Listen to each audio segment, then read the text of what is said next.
Hello everyone, welcome to all of you in this new video series. ठीक है, अब ये वीडियो सीरीज क्या है, किस तरह से है और क्यों है, इसके बारे में थोड़ा सा डिस्कस कर लेते हैं। ठीक है, पहले हमने एक वीडियो बनाया था और आपने उसको देखा भी था कि आपके क्या है आरएएस, खास करके स्पेसिफिकली अगर हम मेंस में बात करते हैं, क्या करते हैं मेंस में बात करते हैं तो आपके कंसिस्टेंटली नंबर जो है वो गिरते जा रहे हैं। पिछले 4-5 अगर आरएएस की हम बात करें तो मेंस में आपके मार्क्स क्या गिरते जा रहे हैं और स्पेसिफिकली उन पेपर्स में गिर रहे हैं जो खास करके क्या स्कोरिंग है और उसमें आप अच्छा स्कोर कर सकते हैं। ठीक है, जैसे मान लीजिए थर्ड पेपर है, थर्ड पेपर आपका आरएएस मेंस का है, वो काफी ज्यादा स्कोरिंग सब्जेक्ट है, लेकिन उसके आप में कितने मार्क्स आ रहे हैं आउट ऑफ 230, 35, 40, इसके पास क्या आसपास मैक्सिमम मार्क्स आपके आ रहे हैं। तो उसी को ध्यान में रखते हुए हमने एक वीडियो बनाया था, आपके लिए दिया था, वो आप देख सकते हैं वीडियो के। आपका टारगेट होना चाहिए कि 300 प्लस मार्क्स आप किस तरह से ला सकते हैं। क्या 300 प्लस मार्क्स आप किस तरह से ला सकते हैं, पूरे के पूरे हमने उसको डिस्कस किया था उस वीडियो के अंदर कि वो किस तरह से आप 300 प्लस मार्क्स लेकर आएंगे। और उसी को ध्यान में रखते हुए क्या है ये मॉड्यूल और आगे वाले मॉड्यूल्स को क्या प्लान किया जा रहा है, जिससे आपके जो मेंस में मार्क्स हैं, क्या है मेंस में जो मार्क्स हैं वो कम ना हो, वो क्या हो ड्रास्टिकली इंक्रीज करें। यानी हमारा टारगेट जो है वो 300 क्रॉस करने का है, तो वो क्या करें हम क्रॉस करें। तो एटलीस्ट ये टारगेट हम मानकर चल रहे हैं कि आपका जो पेपर थर्ड है उसके अंदर आपके एटलीस्ट जो मार्क्स हैं वो 80-85 से क्या है क्रॉस कर जाएं, जिससे क्या ओवरऑल आप 300 प्लस मार्क्स इजीली स्कोर कर पाएं। ठीक है, अब ध्यान रखिएगा ये मॉड्यूल सिर्फ आरएस के लिए ही नहीं है। क्या है, सिर्फ आरएस के लिए नहीं है, या हम कह लें कि भी आरएस मेंस के लिए नहीं है। फोकस हमने वहां रखा है क्योंकि वहां पर क्या है कॉन्सेप्चुअल क्लैरिटी जरूरी है, जिसके बारे में हम थोड़ी देर में डिस्कस करेंगे। ठीक है, तो ये मॉड्यूल आरएस स्टूडेंट्स के लिए है। ठीक है, ईओ आरओ स्टूडेंट्स के लिए है, क्योंकि इंडियन पॉलिटी का सेक्शन ईओ आरओ में भी क्या आपको अच्छे तरीके से मिलेगा, आपको डिटेल में क्या है उस चीज को करना पड़ेगा। और आरएस जो आरपीएससी है उसने अपना पैटर्न चेंज किया है। सिर्फ क्या पैटर्न चेंज किया है, ये नहीं है कि ड्रास्टिकली आरपीएससी ने कुछ ऐसे क्वेश्चंस पूछने शुरू कर दिए हैं जो नहीं पूछने चाहिए थे या आरपीएससी कभी पूछती नहीं थी। ठीक है, बात ये है कि जो पढ़ने का तरीका है वो उस तरह का नहीं था या पढ़ाने का तरीका नहीं था, जिससे क्या है आप उन क्वेश्चंस को क्या है हैंडल कर पाए और अच्छे मार्क्स ले पाए। ठीक है, तो दो तो हो गया आरएस ईओ आरओ। एक चीज और आपके पास में आती है, वो आती है एसीएफ एफआरओ का एग्जाम। जो एसीएफ एफआरओ का एग्जाम आने वाला आपका एग्जाम है, जो कभी भी नोटिफाई किया जा सकता है, मे बी कुछ दिनों में या 1-1.5 महीने में नोटिफाई किया जा सकता है। ठीक है, उसके अंदर भी जैसे मैंने आपसे डिस्कस किया था चेंजिंग पैटर्न और चेंजिंग सिलेबस किस तरह से हो सकता है, तो मोस्ट प्रोबेबली वहां पर भी क्या है जब आपका सिलेबस चेंज किया जाएगा तो चेंज सिलेबस में इंडियन पॉलिटी और राजस्थान पॉलिटी को उसमें क्या है कवर जरूर किया जाएगा। तो जैसे ही वो सिलेबस चेंज करेंगे, क्योंकि आरपीएससी ने एक पैटर्न बना रखा है कि वो सिलेबस को क्या है मॉडिफाई करती जा रही है। ठीक है, और सिलेबस में अपडेशंस कर रही है, सिलेबस में ऐड कर रही है, तो वहां पर भी क्या है कि वो अपने सिलेबस में इंडियन पॉलिटी, ठीक है, और राजस्थान पॉलिटी को मोस्ट प्रोबेबली क्या है 99.99% क्या है वो ऐड उसमें जरूर करेगी, जिससे क्या है थोड़ा सा आपका पॉलिटी सेक्शन भी क्या है उसमें भी आपको, क्योंकि एडमिनिस्ट्रेटर तो बनना वर्चुअली क्या है जब आप बन रहे हैं एसीएफ बन रहे हैं तो एडमिनिस्ट्रेटर ये जहां यहां भी आपको कर रहे हैं तो वहां भी क्या है आपके लिए ऐड किया जाएगा एग्जाम के अंदर। ठीक है, तो ये क्या है ये सिस्टम रहेगा। अब बात आती है कि मॉड्यूल में होगा क्या, what will be the module. ठीक है, देखिए इस मॉड्यूल में हम कॉन्सेप्ट को बिल्कुल क्या है क्लैरिफाई करेंगे, क्लैरिटी के साथ कॉन्सेप्ट को क्लियर करेंगे। कोई भी आपके पास टर्म आ रही है, ठीक है, उसको क्या है हम रेडीमेड तरीके से काम नहीं करेंगे। ध्यान रखिएगा, ये एक इंपॉर्टेंट वर्ड आता है कि रेडीमेड तरीके से काम नहीं करेंगे हम किसी भी कॉन्सेप्ट के लिए। ठीक है, अब रेडीमेड का मतलब ये होता है कि आपको किसी भी बुक में क्या है उस कॉन्सेप्ट को सिर्फ एक तरह से समझाया जाता है कि वो कॉन्सेप्ट एक ही तरह का है। ठीक है, हमें वो नहीं करना है, उसको क्या है अलग अलग डायमेंशंस लेकर के हम बात करेंगे और क्लियर करेंगे कि ये कॉन्सेप्ट एक्चुअली है क्या और ये कॉन्सेप्ट क्यों है। और अगर उस तरह से क्वेश्चन अगर पूछ लिया जाता है आपसे तो वहीं पर भी क्या है हम उसको क्लियर करेंगे, ताकि आपका कॉन्सेप्ट जो हो वो बिल्कुल क्लियर हो जाए। ठीक है, अब देखिए यहाँ पर 3 पेपर्स को हमने क्यों लिया है, किस लिए लिया है और क्यों इतना इंपॉर्टेंट हो जाता है ये इन 3 पेपर्स के लिए, वो भी हम डिस्कस कर लेते हैं। अब हम जब मेंस की बात करते हैं, ठीक है, अब प्रीलिम्स में आपको पता है, आरएस प्रीलिम्स में आपको पता है कि भी ठीक है आपको क्वालिफाई करना है, क्या आपको क्वालिफाई करना है। और आरएस प्रीलिम्स क्वालिफाई करने के लिए आपको कुछ सेक्शंस पढ़ने की जरूरत होती है।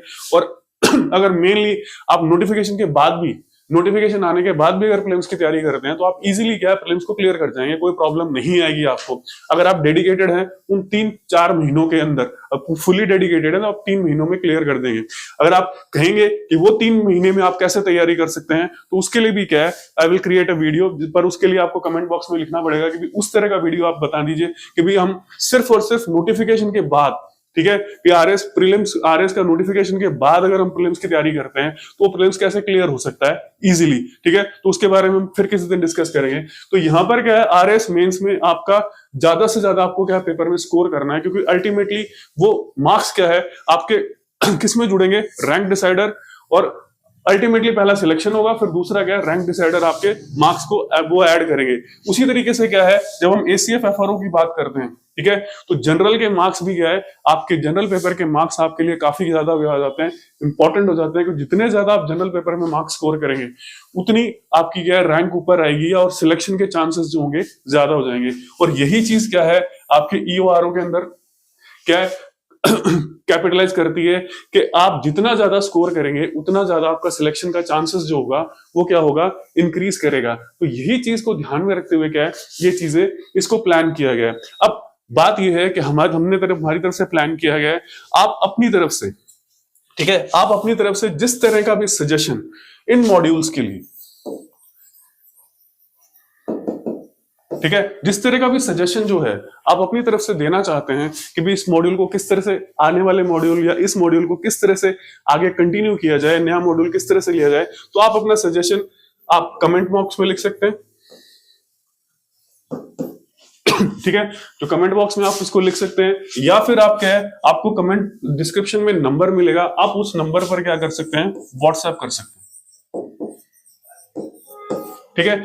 मकसद एक ही रहेगा इन पूरे सिस्टम का, जो भी हम प्लान कर रहे हैं या जो भी हमने स्टार्ट किया है, कि आपका कॉन्सेप्ट जो हो वो पूरी तरीके से क्या हो, क्लैरिफाई हो जाए, कि भी कॉन्सेप्ट में आपको कोई भी प्रॉब्लम नहीं है। अगर कॉन्सेप्ट आपको समझ में आ गया तो आप किसी भी तरह का क्वेश्चन क्या है हैंडल कर सकते हैं, वहां पर आपको किसी चीज को रटने की जरूरत नहीं पड़ेगी। और अगर आप उसके साथ में करंट को, जो करंट भी रखेंगे, तो आपको कोई दिक्कत नहीं आएगी। 300 नंबर आप ओवरऑल 4 पेपर में इजीली क्या है क्रॉस कर पाएंगे। तो हमारा टारगेट वही है कि 300 प्लस हमारे मार्क्स आने चाहिए, किसमें, मेंस के अंदर क्या है 300 प्लस मार्क्स आने चाहिए। लगना चाहिए कि हमने क्या है तैयारी की है, ये नहीं है कि हम, ठीक है, क्योंकि अभी आपको पता है इस बार जो मेंस में है वो सिर्फ 26% कट ऑफ गई है, ओनली 26% क्या है कट ऑफ गई है। और इंटरव्यू के मार्क्स आपके लिए क्या हो जाते हैं, बहुत ज्यादा इंपॉर्टेंट हो जाते हैं, ठीक है। तो इंटरव्यू के मार्क्स बहुत ज्यादा इंपॉर्टेंट हो जाते हैं। तो इंटरव्यू शेड्यूल भी क्या है, इंटरव्यू का सारा सिस्टम भी, जैसे ही आपका इंटरव्यू शेड्यूल स्टार्ट होगा, we will start that also, ठीक है। तो उसकी भी इंफॉर्मेशन आपको मिल जाएगी। दूसरी चीज एक चीज और, तो ये वीडियोस तो आपको मिलेंगे और इसी लेवल के आपको नोट्स मिलेंगे, ठीक है, टेलीग्राम चैनल के ऊपर, ठीक है, जो कॉन्सेप्चुअल क्लैरिटी को आपके क्या क्लियर करेंगे कि भी कौन सा कॉन्सेप्ट है और उसको क्लियर आप कैसे कर सकते हैं। तो आप टेलीग्राम चैनल चाहें तो ज्वाइन कर सकते हैं, और आप चैनल को भी चाहें तो क्या सब्सक्राइब कर सकते हैं, इस तरह से, ठीक है। तो अब हम बात करते हैं हमारे चीज की, इंडियन पॉलिटी की, ठीक है। तो सबसे पहले हमने स्टार्ट किया है 3rd यूनिट, ठीक है। तो 3rd यूनिट को हम सबसे पहले इसलिए ले रहे हैं, आपकी आरएस मेंस के लिए इसलिए ले रहे हैं क्योंकि इनमें तो कवर हो ही रही है। दूसरी बात क्या है, क्योंकि कॉन्सेप्ट से रिलेटेड है, तो कॉन्सेप्ट अगर क्लियर हो गया तो आप इजीली उसे लिख पाएंगे। और अगर आपने कॉन्सेप्ट को अच्छी तरह से लिखा तो आपके मार्क्स भी क्या होंगे, बहुत ज्यादा आप स्कोर करेंगे। जितने आज स्कोर कर रहे हैं उससे एटलीस्ट डबल से ज्यादा क्या है आप इस पेपर में मार्क्स स्कोर करेंगे। आपके 30, 35, 40 के आसपास मार्क्स आ रहे हैं, तो ये मानकर चलिए कि 80 के लगभग तो आप इजीली मार्क्स को क्या है स्कोर कर पाएंगे, ठीक है। तो सबसे पहले बात करते हैं हम पॉलिटी की, ठीक है। जैसे हमने कहा, हमें कॉन्सेप्ट को क्या क्लैरिफाई करना है, क्या करना है, कॉन्सेप्ट को हमें क्या करना है, क्लियर करना है। तो पॉलिटी का मतलब क्या होता है, व्हाट एक्चुअली इज पॉलिटी। देखिए, पॉलिटी का मतलब सबसे पहली चीज आ जाती है आपके पास में पॉलिटिकल सिस्टम, ठीक है। पॉलिटिकल सिस्टम का मतलब होता है राजनीतिक तंत्र,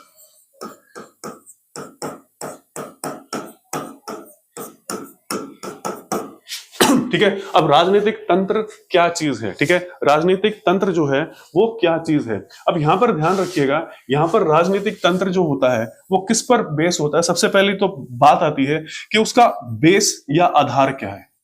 बेस या आधार क्या है, किस आधार पर वो राजनीतिक तंत्र जो है, पॉलिटिकल सिस्टम जो है वो क्या होता है, बेस्ड होता है। क्या बेस्ड होता है। तो हर कंट्री के लिए ध्यान रखिएगा कि पॉलिटिकल सिस्टम अलग होता है, ठीक है। हर कंट्री का जो पॉलिटिकल सिस्टम होता है वो अलग होता है। वहां पर अलग तरीके से क्या है, पॉलिटिकल सिस्टम को एस्टैब्लिश किया जाता है और जो उस कंट्री की प्रिवेलिंग कंडीशंस होती हैं उनके हिसाब से क्या होता है वो पॉलिटिकल सिस्टम होता है। क्या होता है वो क्या होता है, पॉलिटिकल सिस्टम होता है, ठीक है। और एक ही पॉलिटिकल सिस्टम, और कई और मोस्टली केसेस में क्या है, एक ही पॉलिटिकल सिस्टम के अंदर क्या है, एक ही कंट्री में भी क्या है, अलग अलग तरह के क्या करते हैं, पॉलिटिकल सिस्टम काम करते हैं। क्या करते हैं, पॉलिटिकल सिस्टम काम करते हैं। अब सबसे बड़ी चीज आती है कि पॉलिटिकल सिस्टम होता क्या है, what actually is political system.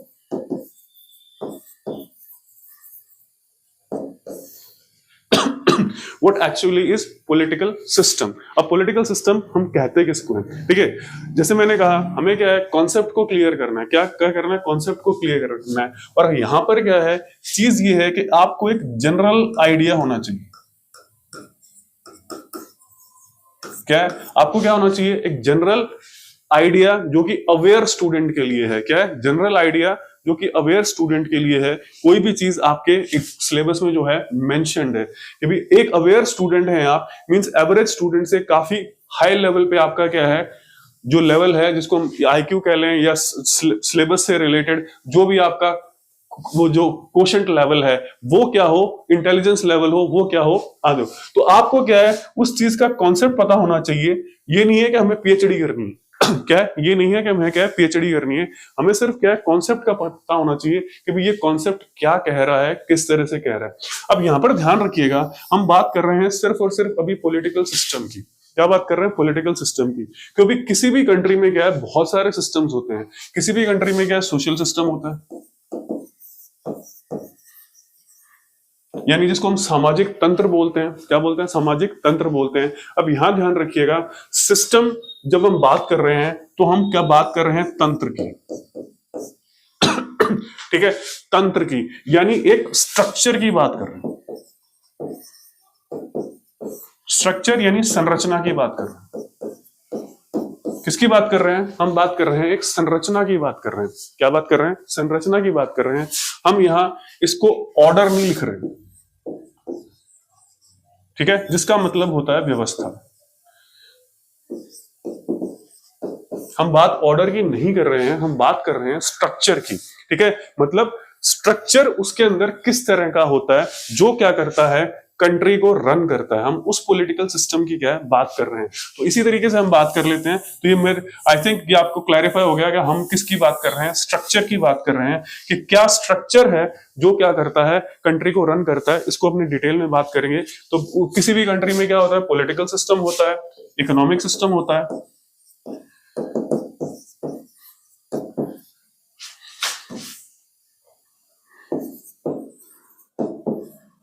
ठीक है, और अलग तरीके से क्या है आपके पास में सिस्टम्स होते हैं, ठीक है। तो अलग अलग तरीके से क्या होते हैं, सिस्टम्स होते हैं। एक चीज का ध्यान रखिएगा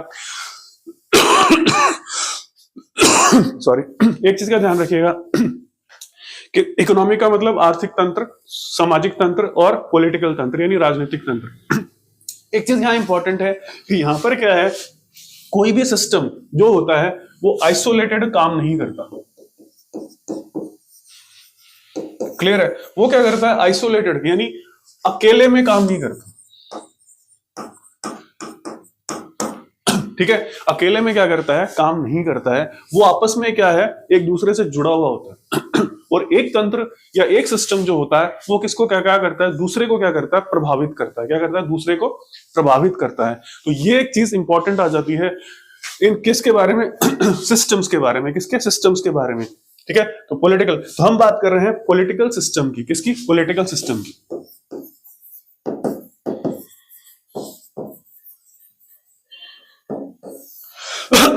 पॉलिटिकल सिस्टम की बात कर रहे हैं, ठीक है। अब पॉलिटिकल सिस्टम का मतलब होता है, ठीक है, पॉलिटिकल सिस्टम का मतलब होता है वो स्ट्रक्चर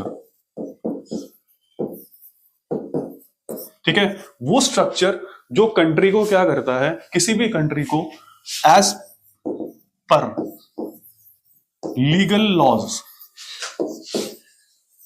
गवर्न करता है। ठीक है, एज पर लीगल लॉज क्या करता है, वो गवर्न करता है, शासित करता है। उसको हम कह देते हैं पॉलिटिकल सिस्टम कह देते हैं। क्या, उसको क्या कह देते हैं हम, पॉलिटिकल सिस्टम कह देते हैं। तो ये हमारा क्या हो जाता है, पॉलिटिकल सिस्टम हो जाता है। क्या हो जाता है, पॉलिटिकल सिस्टम हो जाता है। अब यहां पर ध्यान देने की चीज ये है, यहां पर आपके पास दो चीजें आती है पॉलिटिकल सिस्टम के अंदर। जब हम पॉलिटिकल सिस्टम की बात कर रहे हैं तो दो चीजें आती है। देखिए, हम बिल्कुल कॉन्सेप्ट को क्लियर कर रहे हैं और वही हमारा काम है। तो दो चीजें आएंगी यहां पर, आप दो चीजें पढ़ेंगे। एक तो पढ़ेंगे गवर्नमेंट, क्लियर, एक पढ़ेंगे गवर्नेंस। ठीक है, जब हम पॉलिटिकल सिस्टम की बात करेंगे तो एक पढ़ेंगे आप गवर्नमेंट और एक पढ़ेंगे गवर्नेंस। ठीक है, और इससे थोड़ा सा अगर हम एडवांस पे जाएंगे तो आपके पास एक चीज आएगी, गुड गवर्नेंस।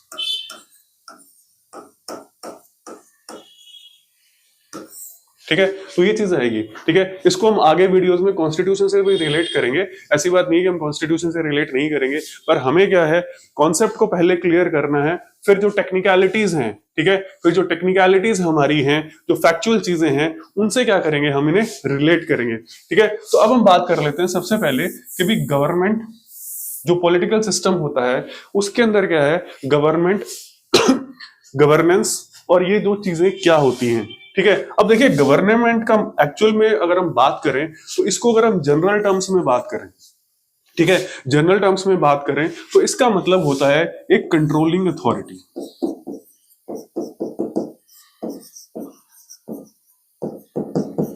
ठीक है, एक नियंत्रक संस्था जिसे हम कह सकते हैं। क्या है, एक नियंत्रक संस्था जिसे हम कह सकते हैं, जो पूरे के पूरे कंट्री को क्या करती है, कंट्रोल करती है। क्या करती है, कंट्रोल करती है, नियंत्रण करती है, जब हम गवर्नमेंट की बात करते हैं तो। ठीक है, अब यहां पर ध्यान रखिएगा कि ये जो कंट्रोलिंग अथॉरिटी का जो कॉन्सेप्ट है,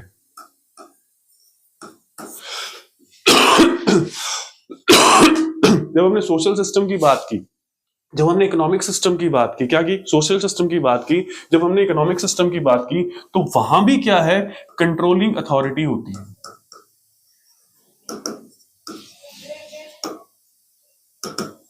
ठीक है, कंट्रोलिंग अथॉरिटी होती है। ये कहां होती है, जब आप आरएस मेंस पढ़ रहे हैं, क्या कर रहे हैं, आरएस मेंस पढ़ रहे हैं, तो आप दो चीजें पढ़ेंगे, अलग अलग सेगमेंट्स, मैनेजमेंट और पब्लिक एडमिनिस्ट्रेशन। ठीक है, तो दोनों जगह क्या है, आपके पास में कंट्रोलिंग अथॉरिटी होती है। क्या होती है, दोनों जगह आपके पास में क्या है, कंट्रोलिंग अथॉरिटी होती है, और दोनों ही क्या है, इंस्टीट्यूशंस की फॉर्म में है। किसकी फॉर्म में है, इंस्टीट्यूशंस की फॉर्म में। क्लियर, दोनों क्या है, इंस्टीट्यूशंस की यानी संस्थाओं की फॉर्म में। इन्हें क्या कहते हैं हम, संस्थाएं। क्लियर, तो इन्हें हमने क्या कह दिया, संस्थाएं हैं। ठीक है, तो कॉन्सेप्ट क्या है, हर जगह आप अप्लाई करेंगे। क्या करेंगे, कॉन्सेप्ट को आप हर जगह अप्लाई करेंगे। जो भी आप एक कॉन्सेप्ट पढ़ रहे हैं उसको हर जगह अप्लाई करेंगे। जैसे हमने पहले भी बात की थी कि ये क्या है, इंटरलिंक्ड है। एक चीज दूसरे से क्या है, आइसोलेटेड या अलग नहीं है, विलगित नहीं है। तो अगर आप इसको इंटरलिंक करके पढ़ेंगे तो आपको इजीली चीजें क्या है, ज्यादा समझ में आ जाएंगी। और अगर आप आइसोलेट करके काम करेंगे तो ये चीजें आपको समझ में नहीं आएंगी। ठीक है, तो कोई भी सोशल सिस्टम है, ठीक है, कोई भी सोशल संस्था है, ठीक है, तो समाज से रिलेटेड है, ठीक है, कोई भी हो सोसाइटी, तो उसकी भी क्या है, एक कंट्रोलिंग अथॉरिटी होती है। वो क्या कर रही है, उस संस्था को क्या कर रही है, कंट्रोल कर रही है, नियंत्रित कर रही है। कोई भी इकोनॉमिक संस्था है, जैसे कोई मान लो बिजनेस एंटाइटी है, कोई बिजनेस चला रहा है, तो उसको भी कंट्रोल करने के लिए ऊपर क्या है, एक पूरा का पूरा बोर्ड ऑफ डायरेक्टर्स बैठे हैं। तो वो क्या करते हैं, उसको कंट्रोल करते हैं कि बिजनेस को कैसे चलाना है। तो उसी तरीके से क्या है, अब जैसे पब्लिक एड है, लोक प्रशासन जिसे हम बात कर रहे हैं, जिसको हम गवर्नमेंट अभी पढ़ रहे थे, तो गवर्नमेंट में भी क्या है, एक कंट्रोलिंग अथॉरिटी होती है, जो क्या करती है, काम करती है। क्या करती है, काम करती है। तो अब हम इसके बारे में बात कर लेते हैं कि भाई गवर्नमेंट, गवर्नेंस, ये दो चीजें क्या हैं, और फिर बात करेंगे कि गवर्नमेंट एक्चुअली किस किस चीज से बनी होती है। ठीक है, अब जैसे नॉर्मल वे के अंदर अगर हम बात करें,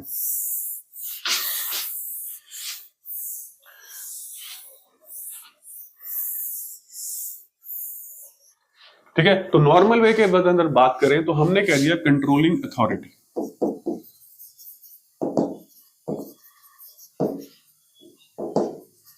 ठीक है, कंट्रोलिंग अथॉरिटी। अब इस कंट्रोलिंग अथॉरिटी की जरूरत क्यों पड़ती है, why controlling authority is required.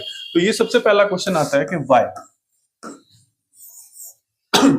क्या वाई, ठीक है, कंट्रोलिंग अथॉरिटी की जरूरत क्यों पड़ती है? तो ध्यान रखिए, कंट्रोलिंग अथॉरिटी की जरूरत इसलिए पड़ती है कि किसी भी कंट्री में, ठीक है, किसी भी कंट्री में क्या है, एनार्की नहीं होनी चाहिए। एनार्की यानी अराजकता, ठीक है। अराजकता का मतलब ये होता है कि हर इंसान क्या है, अपने तरीके से काम कर रहा है।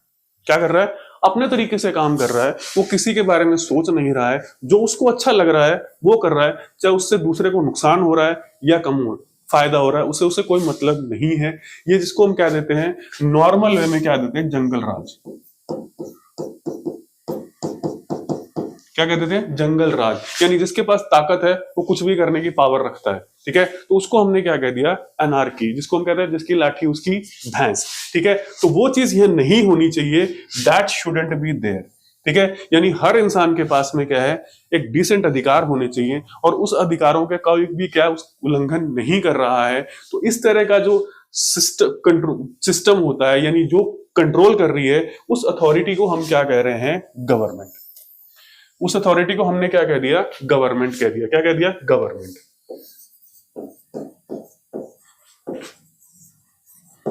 क्लियर? उसको हमने कह दिया गवर्नमेंट, ठीक है। तो अब हमने कहा सिस्टम। अब ये क्या है? पॉलिटिकल सिस्टम है। क्या है? सिस्टम है। ये एक स्ट्रक्चर है। This is a structure. इसका एक खास क्या होता है, स्ट्रक्चर होता है। क्या होता है? स्ट्रक्चर होता है। मींस ये है कि ये क्या है, एक जैसे हम क्या लेते हैं कि एक बड़ी बिल्डिंग है। क्या है आपके पास में? क्या है? एक बड़ी बिल्डिंग है, ठीक है। कोई एक बड़ा ऑर्गेनाइजेशन है, कोई बड़ी संस्था है, उसके अंदर क्या है, एक बड़ी बिल्डिंग है और वो बिल्डिंग क्या है, डिवाइडेड है। क्लियर है? वो क्या है, डिवाइडेड है डिफरेंट सेक्शंस के अंदर। क्या? डिफरेंट सेक्शंस के अंदर, और हर सेक्शंस का क्या है, फंक्शन डिसाइडेड है। क्लियर? हर सेक्शन का क्या है, फंक्शन जो है वो डिसाइडेड है कि कौन क्या करेगा, कौन क्या नहीं करेगा, कौन क्या, यानी एक काम एक ही फंक्शन एक ही सेक्शन करेगा, दूसरा काम दूसरा सेक्शन करेगा, तीसरा काम तीसरा सेक्शन करेगा, ठीक है। जैसे मान लीजिए कोई कोचिंग इंस्टीट्यूट है, ठीक है, कोचिंग इंस्टीट्यूट है, तो उसमें अलग अलग फैकल्टीज क्या करती हैं, अलग अलग सब्जेक्ट्स को पढ़ाती हैं, ठीक है। अलग अलग फैकल्टीज क्या करती हैं, अलग अलग सब्जेक्ट्स को पढ़ाती हैं। ऊपर एक कंट्रोलिंग अथॉरिटी बैठी है जो मैनेजमेंट संभाल रही है। क्या कर रही है? जो मैनेजमेंट संभाल रही है, और वो क्या कर रही है क्या कर रही है कि उसने अलग अलग में क्या कर दिया, सिलेबस को डिवाइड कर दिया कि ये सिलेबस ये पढ़ाएगा, ये सिलेबस ये पढ़ाएगी फैकल्टी पढ़ाएगी, ये सिलेबस ये फैकल्टी पढ़ाएगी, और जो टेस्ट सीरीज का काम है वो अलग फैकल्टी करेगी, नोट्स कौन देगा वो अलग होगा। तो उस तरह से क्या है, उसमें क्या है, डिवाइड कर दिया जाता है। इसी तरीके से क्या है, गवर्नमेंट का क्या है, स्ट्रक्चर होता है जो डिफरेंट काम करता है। क्या करता है? अलग अलग काम करता है। देखिए अभी मैं आपको फिर बता दूं, अभी हम सिर्फ बेसिक कॉन्सेप्ट को समझ रहे हैं, और इस कॉन्सेप्ट को हम आगे क्या करेंगे, हमारी टेक्निकलिटीज में क्या करेंगे, अप्लाई करेंगे। तो अगर आप कॉन्सेप्ट आपको समझ में आ गया तो आपको अप्लाई करने में क्या होगा, दिक्कत नहीं आएगी, ठीक है। अब स्ट्रक्चर क्या होता है? स्ट्रक्चर मींस जो सबको सिमिलरली विजिबल होता है, ठीक है। जो सबके लिए क्या होता है, सेम होता है। क्या होता है? सबके लिए सेम होता है। जैसे अब अगर आप कोचिंग इंस्टीट्यूट पे जाएंगे तो आपको पता होगा, ठीक है, कि ये फैकल्टी जो होगी आप उसको ये कह देंगे, ये फैकल्टी जो होगी क्या पढ़ा रही है, आपको पॉलिटी पढ़ा रही है। ये फैकल्टी क्या है, ज्योग्राफी पढ़ा रही है। ये फैकल्टी क्या है, करंट पढ़ा रही है। ये फैकल्टी क्या है, हिस्ट्री पढ़ा रही है। ये फैकल्टी क्या है, मैथ्स पढ़ा रही है। ये इकोनॉमिक्स पढ़ा रही है। और फिर उसके अंदर भी क्या कर दिया आपने, सेग्रीगेशन कर दिया। मींस सबको मालूम है कि कौन सी स्ट्रक्चर क्या है, ठीक है, कौन सा स्ट्रक्चर क्या है, यानी सबके लिए वो चीज क्या हो जाती है, सेम हो जाती है, ठीक है। सबके लिए चीज क्या है, सेम है, ठीक है, किसी के लिए डिफरेंट नहीं है। ऐसा नहीं है कि अगर आप एक जने से पूछेंगे गवर्नमेंट का स्ट्रक्चर कैसा है, ठीक है, तो वो ये नहीं कहेगा, एक जना ये कहेगा ऐसा है, दूसरा ये नहीं कहेगा ऐसा है, तीसरा ये नहीं कहेगा। मान लीजिए आपसे पूछ लिया जाए कि राजस्थान के सीएम कौन है, ठीक है, सीएम ऑफ राजस्थान, क्लियर है? तो हर इंसान एक ही नाम लेगा, क्या लेगा? एक ही नाम लेगा, भजनलाल शर्मा। ऐसे नहीं है कि एक इंसान ये कहेगा कि भजनलाल शर्मा है, दूसरा इंसान ये कहेगा कि कोई और है, तीसरा कहेगा कोई और है, चौथा कहेगा कोई और है। तो ये क्या है? This is what structure is. ठीक है, कि गवर्नमेंट जो है वो एक स्ट्रक्चर है, ठीक है, जो सबके लिए बिल्कुल सेम है, सबको दिखाई दे रहा है कि ये क्या है? गवर्नमेंट है, और ये हमारी क्या है? कंट्रोलिंग अथॉरिटी है। ठीक है, कंट्रोलिंग अथॉरिटी है। कंट्रोलिंग अथॉरिटी का मतलब ये जो हमें कहेगी, निर्देश देगी, डायरेक्शंस देगी, वो क्या होंगे? हमें मानने पड़ेंगे। We have to abide by those directions, and जो भी वो निर्देश देंगे जो हमें मानने पड़ेंगे। तो हर एक को पता है कि this is what government is, कि एक कंट्रोलिंग अथॉरिटी है, एक खास स्ट्रक्चर बना हुआ है। इन चीजों को हम आगे पढ़ेंगे। एक स्ट्रक्चर बना हुआ है, कि वो स्ट्रक्चर है तो वो चीजें वहां पर आ जाती हैं। ठीक है, अब बात कर लेते हैं गवर्नेंस की। ठीक है, अब बात कर लेते हैं गवर्नेंस की। अब देखिए यहां पर क्या है, हम एक जनरल आइडिया ले रहे हैं ताकि आपको कॉन्सेप्ट जो है वो बिल्कुल क्लैरिटी से समझ में आ जाए कि इन वर्ड्स का मतलब क्या होता है, what actually these words are. जब लिखने में आएगा तो आपको दिक्कत नहीं आएगी, जब भी आप अप्लाई करेंगे। तो इसी तरीके से क्या है, हम इसको आगे पढ़ते जाएंगे। अब गवर्नेंस जो होता है वो होता है जो स्ट्रक्चर क्या कर रहा है, किस तरीके से फंक्शन कर रहा है। ठीक है, फंक्शन कर रहा है, यानी किस तरीके से क्या कर रहा है? बिहेव कर रहा है, यानी उसका व्यवहार कैसा है। वो क्या हो गया आपके पास में? गवर्नेंस हो गया। क्या हो गया? गवर्नेंस हो गया। उसको हमने क्या कह दिया? गवर्नेंस कह दिया। ठीक है, कि उसका व्यवहार कैसा है। ठीक है, यहां पर क्या है, आपको डिस्टिंक्शन मिलेगा। ठीक है, यहां पर क्या है, आपको क्या मिलेगा? डिस्टिंक्शन मिलेगा। क्या क्या मिलेगा? अंतर मिलेगा। जब आप अलग अलग से क्या करेंगे, क्या करेंगे? उनकी राय लेंगे, उनका ओपिनियन लेंगे। ठीक है, उनका क्या करेंगे? ओपिनियन लेंगे, तो आपको क्या करेगा? अंतर मिलेगा अलग अलग तरीके से। उसी तरीके से जैसे फैकल्टीज हैं, ठीक है, जो अलग अलग फैकल्टीज हैं, अगर आप अलग अलग स्टूडेंट से बात करते हैं, ठीक है, तो अलग किसी भी फैकल्टी के बारे में बात करें कि वो फैकल्टी पढ़ाती कैसा है, ठीक है, वो फैकल्टी क्या है, पढ़ाती कैसा है, तो वहां पर क्या है, वो फैकल्टी का बिहेवियर आ जाता है। क्या आ जाता है? फैकल्टी का बिहेवियर है कि फैकल्टी जब पढ़ा रही है तो वो किस तरह से क्या कर रही है? पढ़ा रही है। ठीक है, वो किस तरह से पढ़ा रही है मीन्स, ठीक है, तो वो किस तरह से पढ़ा रही है। क्लियर है? तो इसी के एनालॉजी हम गुड गवर्नेंस में भी बात करेंगे, जब हम थोड़ी देर में बात करेंगे। तो ये चीज आ जाती है कि फैकल्टी क्लास में पढ़ा कैसे रही है। क्या है? फैकल्टी पढ़ा कैसे रही है, वो फैकल्टी का क्या आता है? एनालिसिस आता है। फिर आप स्टूडेंट से पूछेंगे तो कोई स्टूडेंट कहेगा बहुत अच्छा पढ़ा रही है। क्या है? कोई स्टूडेंट कहेगा बहुत अच्छा पढ़ा रही है, कोई स्टूडेंट कहेगा अच्छा पढ़ा रही है, कोई स्टूडेंट कहेगा ठीक पढ़ा रही है, कोई स्टूडेंट ये कहेगा कि अच्छा नहीं पढ़ा रही है। ठीक है, तो वो फैकल्टी का क्या हो गया? बिहेवियरल पॉइंट हो गया कि फैकल्टी किस तरीके से स्टूडेंट्स के साथ, जिसके साथ उसको बिहेव करना है, जिसके साथ उसको कांटेक्ट करना है, जिसके लिए उसे रखा गया है, कि वो काम कैसे कर रही है। इसी तरीके से क्या है, गवर्नेंस भी वही पार्ट है कि गवर्नमेंट जो पब्लिक के लिए बनी है, क्या है, पब्लिक के लिए बनी है, वो पब्लिक के साथ ट्रीटमेंट कैसे कर रही है। क्या है? पब्लिक के साथ ट्रीटमेंट कैसे कर रही है, उसे बराबरी का मौका दे रही है या नहीं दे रही है, किसी को स्पेशल ट्रीटमेंट दे रही है या नहीं दे रही है। मींस जो वल्नरेबल सेक्शंस है, जो बिल्कुल ही जिनके पास में कुछ भी नहीं है, उनको स्पेशल कुछ मिल रहा है नहीं मिल रहा है, जो ज्यादा पावरफुल है उनसे टैक्सेस की वसूली की जा रही है नहीं की जा रही है, तो वो क्या आ जाता है, गवर्नमेंट का एक स्पेसिफिक क्या है, गवर्नेंस पार्ट आ जाता है, बिहेवियर पार्ट आ जाता है, जिसको हम क्या कह रहे हैं, गवर्नेंस कह रहे हैं। क्या कह रहे हैं? जिसको हम क्या कह रहे हैं, गवर्नेंस कह रहे हैं। तो दो चीजें हो गई, हमने इसको क्या है, कोचिंग इंस्टीट्यूट से क्या कर लिया, कंपेयर कर लिया कि अभी कोचिंग इंस्टीट्यूट की एक बिल्डिंग है जिसके अंदर अलग अलग क्लासें लग रही हैं, अलग अलग फैकल्टीज हैं और अलग अलग उसी तरीके से हैं। ठीक है, तो उसी तरीके से क्या है, आपके पास में क्या गवर्नमेंट आ जाती है। ठीक है, गवर्नमेंट आ जाती है। आपको पता है गवर्नमेंट में कौन होता है, ठीक है, chief minister, executive, legislature, judiciary, ये हम बाद में बात करेंगे। ठीक है, तो ये सारी चीजें आ जाती हैं, तो बाकी फिर आ जाता है आपके पास में गवर्नेंस आ जाता है। क्या? गवर्नेंस आ जाता है। ठीक है, अब बात कर लेते हैं, एक कॉन्सेप्ट है जिसको बोलते हैं, देखिए मीनिंग समझने के लिए जरूरी है कि हम इसको अच्छी तरह से पढ़ें, और वही चीज हम कर रहे हैं। अब गुड गवर्नेंस,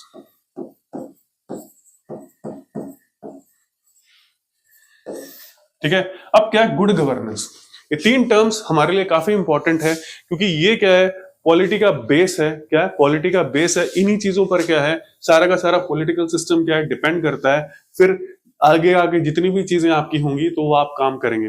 अब यहाँ पर क्या है, जब गुड गवर्नेंस की बात आती है तो एक बात का ध्यान रखिएगा, गुड गवर्नेंस का मतलब सिंपल तौर पर हम उसमें नहीं जाएंगे कि उसने यूएन ने क्या कहा है, कैसे नहीं कहा, क्या डेफिनेशन है, क्या हो रहा है। हमारे जो गुड गवर्नेंस की समझ होनी चाहिए वो सिंपल होनी चाहिए कि जो पब्लिक है, ठीक है, जो पब्लिक है उससे रिलेटेड गवर्नमेंट जो काम कर रही है, ठीक है, काम कर रही है, उसमें पब्लिक को ग्रीवेंसेस कितने आ रहे हैं। ठीक है, अब ये वर्ड आपके लिए बहुत इंपॉर्टेंट है, ध्यान रखिएगा। ग्रीवेंसेस, ग्रीवेंसेस यानी शिकायत।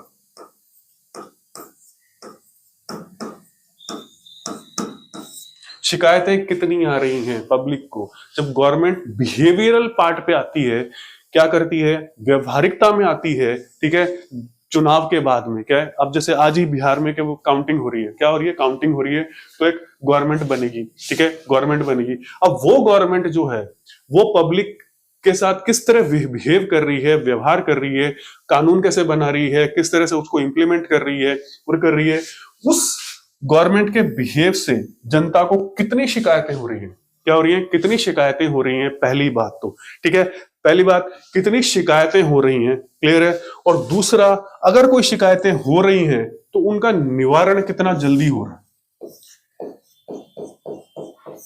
उनका क्या है, निवारण कितना जल्दी हो रहा है, उनका रिड्रेसल जिसको हम बोल रहे हैं, क्या बोल रहे हैं, रिड्रेसल कितना जल्दी हो रहा है, ये दिखाता है गुड गवर्नेंस को, क्लियर है, गुड गवर्नेंस को दिखाता है। तो यहां पर एक इंपॉर्टेंट चीज होती है कि गुड गवर्नेंस का मतलब ये है कि पब्लिक सेंट्रिक, क्या, पब्लिक की तरफ, पब्लिक के लिए काम करने वाली सरकार। तो जो पब्लिक के लिए काम करेगी उसके पास ग्रीवेंसेस क्या होंगे, कम होंगे। क्या है, जब पब्लिक के लिए काम किया जाएगा तो ग्रीवेंसेस यानी शिकायतें जो होंगी वो क्या होंगी, कम होंगी। और उस कंडीशन में वो मैकेनिज्म भी ऐसा सेट करेंगे, क्या करेंगे, ऐसा मैकेनिज्म सेट करेंगे। अगर शिकायतें हो भी रही हैं, देखिए कोई भी सरकार हो, कोई भी गवर्नमेंट हो, ठीक है, कोई भी सिस्टम हो, उसके अंदर कंप्लीटली किसी भी तरीके से क्या है, ग्रीवेंसेस खत्म नहीं हो सकते हैं। क्या है, ग्रीवेंसेस खत्म नहीं हो सकते हैं, ठीक है, ग्रीवेंसेस रहेंगे ही रहेंगे, ठीक है, कुछ हद तक। अब उनको कितना कम किया जाता है वो दर्शाता है गुड गवर्नेंस क्या है। तो जितना आप उसको ग्रीवेंसेस को कम करते जा रहे हैं, मींस गुड गवर्नेंस का जो लेवल है वो क्या है, इंक्रीज करता जा रहा है। क्या, इंक्रीज करता जा रहा है। और पहली बात तो आपने क्या किया, सिस्टम ऐसा क्रिएट कर दिया कि ग्रीवेंसेस मिनिमाइज हो रहे हैं, कम हो रहे हैं। और अगर मान लीजिए हो भी रहे हैं, शिकायतें आ भी रही हैं, तो उनका जो रिड्रेसल मैकेनिज्म है वो आपने क्या कर दिया, इस तरह का कर दिया कि वो जल्द से जल्द क्या हो रहे हैं, क्या हो रहे हैं, रिड्रेस हो रहे हैं। क्या हो रहे हैं, रिड्रेस हो रहे हैं, यानी उनका ग्रीवेंसेस निवारण बहुत जल्दी हो रहा है। तो उसी को हम क्या कह देते हैं, गुड गवर्नेंस कह देते हैं। क्या कह देते हैं, that is what good governance is, ठीक है। तो यहां पर क्या है, अगर हम इंस्टीट्यूट के बारे में बात कर लें, क्या कर लें, इंस्टीट्यूट के बारे में बात कर लें, इंस्टीट्यूट से रिलेट कर लें, तो इंस्टीट्यूट पे अब गवर्नमेंट पढ़ लिया, गवर्नेंस पढ़ लिया, इंस्टीट्यूट पे गुड गवर्नेंस क्या होगा, ठीक है, इंस्टीट्यूट पे जो गुड गवर्नेंस जैसे सुशासन हम कह रहे हैं वो क्या होगा, तो वो ये होगा, ठीक है, कि भाई जब भी इंस्टीट्यूट पे कोई स्टूडेंट आता है तो स्टूडेंट का पूरा बैकग्राउंड फैकल्टी के पास में होना चाहिए, ठीक है, स्टूडेंट का पूरा बैकग्राउंड क्या होना चाहिए, फैकल्टी के पास में होना चाहिए। फैकल्टी को ये पता होना चाहिए कि जो मेरे सामने स्टूडेंट्स बैठे हैं, ठीक है, वो आर्ट्स से हैं, साइंस से हैं, कॉमर्स से हैं, या किसी और फील्ड से, इंजीनियरिंग से हैं, मेडिकल से हैं, किससे हैं, ठीक है। तो उसी कंडीशन, उसी हिसाब से क्या है, फिर उनको क्या फैकल्टी को ट्रीट करना पड़ता है, ठीक है। अगर फैकल्टी इस तरह से काम करती है, उसी हिसाब से क्या करती है, उन्हें ट्रीट करती है और उन्हें ये समझाती है। क्योंकि देखिए आर्ट्स के स्टूडेंट को क्या है, हिस्ट्री जल्दी से, आर्ट्स के स्टूडेंट को साइंस जल्दी से समझ में नहीं आती है, क्या है, जल्दी से समझ में नहीं आती है। तो उन्हें समझाने के लिए क्या है, थोड़ा एक्स्ट्रा एफर्ट लगाना पड़ता है फैकल्टी को। क्या करना पड़ता है, फैकल्टी को एक्स्ट्रा एफर्ट लगाना पड़ता है। अगर वो फैकल्टी, ठीक है, साइंस के बराबर ही से ट्रीट करने लग जाए, क्या करने लग जाए, ट्रीट करने लग जाए, तो वो गुड गवर्नेंस नहीं है, ठीक है, फैकल्टी अच्छा काम नहीं कर रही है, ठीक है। और अगर वो फैकल्टी ये सोचकर काम करती है कि हाँ आर्ट्स के स्टूडेंट को साइंस समझानी है तो हमें थोड़ा सा क्या है आर्ट्स के लेवल तक जाना पड़ेगा, मतलब आर्ट्स के स्टूडेंट के हिसाब से ही क्या है काम करना पड़ेगा। ऐसा नहीं है कि साइंस के स्टूडेंट के हिसाब से हमने काम कर दिया कि ठीक है साइंस के स्टूडेंट को जल्दी समझ आ जाएगा तो हमने समझा दिया, नहीं। तो उसको आर्ट्स के स्टूडेंट के हिसाब से ही क्या है अपने आप को सिस्टमाइज करना पड़ेगा, प्रोग्राम करना पड़ेगा, ठीक है। तो उसी तरीके से, और दूसरा ये तो ये हो गया, दूसरा क्या है फिर उसको ये देखना पड़ेगा कि जो पैटर्न है एग्जाम का, नोट्स का, सिलेबस का, वो चेंज हो रहा है या नहीं हो रहा है, ठीक है। तो उसी तरीके से अगर वो करती है तो उसको हमने क्या कह दिया, गुड गवर्नेंस। तो वही चीज क्या है, क्या आ जाती है हमारे पास, आ जाती है गुड गवर्नेंस की क्या है, शिकायतें कम से कम हो, ठीक है। और अगर शिकायतें हैं भी तो क्या हो, वो उसका निवारण का जो तरीका है वो क्या होना चाहिए, बिल्कुल सिंपल होना चाहिए, जिसमें जनता को परेशानी ना हो, ठीक है। जनता इजीली क्या है उसका निवारण करवा सके, ठीक है। तो ये क्या है, गुड गवर्नेंस है, ठीक है। तो देखिए यहां पर क्या है, हम बात कर रहे थे स्टार्टिंग जैसे मैंने कहा आपको कि हमारा मकसद ये रहेगा कि कॉन्सेप्ट जो है हमारा बिल्कुल क्लियर हो जाना चाहिए। कहीं भी हमें कॉन्सेप्ट बिल्कुल ऐसा नहीं होना चाहिए हमें कॉन्सेप्ट समझ में नहीं आ रहा है, और कॉन्सेप्ट हम इस तरह से ट्रीट कर रहे हैं, ले रहे हैं, इस तरह से पढ़ रहे हैं कि एक जो आम इंसान है जो बिल्कुल भी टेक्निकलिटीज नहीं जानता है उसको भी क्या है ये कॉन्सेप्ट समझ में आ जाए। उसी तरीके से क्या है हमने भी इन चीजों को पढ़ा है, जो ये क्या है बेसिक्स है। अब आगे के वीडियोस, नेक्स्ट वीडियो और उसके आगे के वीडियोस में क्या है हम इन चीजों को क्या करेंगे, कॉन्स्टिट्यूशन की जो टेक्निकलिटीज हैं, कॉन्स्टिट्यूशन की जो स्पेसिफिसिटीज हैं, उससे क्या करेंगे, रिलेट करेंगे कि ये किस तरह से क्या है, जब हम कॉन्स्टिट्यूशन को अच्छी तरह पढ़ना शुरू करेंगे तो वो वहां पर ये चीजें किस तरह से काम करती हैं, कौन कौन से और कॉन्सेप्ट्स हैं जो इनमें क्या होते हैं अप्लाई होते हैं, वो उससे क्या है आपकी गवर्नमेंट बनती है, गवर्नेंस होता है, और क्या होता है, गुड गवर्नेंस होता है। तो ये तीन ही चीजें क्या है पॉलिटी के अंदर क्या करती हैं, काम करती हैं, क्या करती हैं, तीन ही चीजें पॉलिटी के अंदर काम करती हैं, और उसी के बेस पर क्या है सारे के सारे क्या होते हैं, सिस्टम्स काम करते हैं, जो क्या है कॉन्स्टिट्यूशन बनाता है। क्या करता है कॉन्स्टिट्यूशन, क्या है उन सिस्टम्स को बनाता है, ठीक है। तो नेक्स्ट वीडियो से हम उन्हीं सिस्टम्स को के बारे में बात करेंगे और देखेंगे कि कॉन्स्टिट्यूशन उन सिस्टम्स को किस तरीके से क्या है क्रिएट करता है हमारे कंट्री में, और बाकी कंट्री से क्या है उसको कंपेयर करेंगे कि वो किस तरह से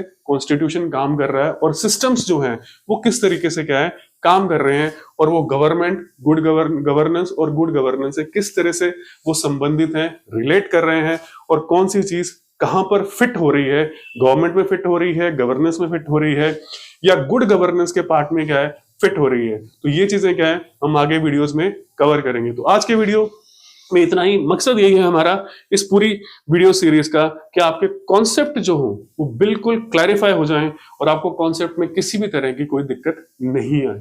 फिर भी आपको कोई भी प्रॉब्लम आए, ठीक है, एनी प्रॉब्लम आप फेस कर रहे हो तो आप कमेंट बॉक्स में लिख सकते हैं या व्हाट्सएप कर सकते हैं, ठीक है। लेवल हमारा यही रहेगा, बिल्कुल जीरो लेवल से, बिल्कुल प्योरली एक लेमैन के लेवल से हम कॉन्सेप्ट को स्टार्ट करेंगे, और जो हमारा आरएस लेवल है, आरएस, एसीएफ या आरओ, उस लेवल तक क्या है हम इसको लेकर जाएंगे। आईएएस तक हम नहीं जाएंगे क्योंकि आईएएस में क्या है थोड़ा लेवल मेंस के अंदर बहुत ज्यादा हाई हो जाता है, पर हम हमारा जो आरएस का जो लेवल है उस तक हम इसे रखेंगे, ठीक है। तो आज के वीडियो में इतना ही। Thank you for watching the video.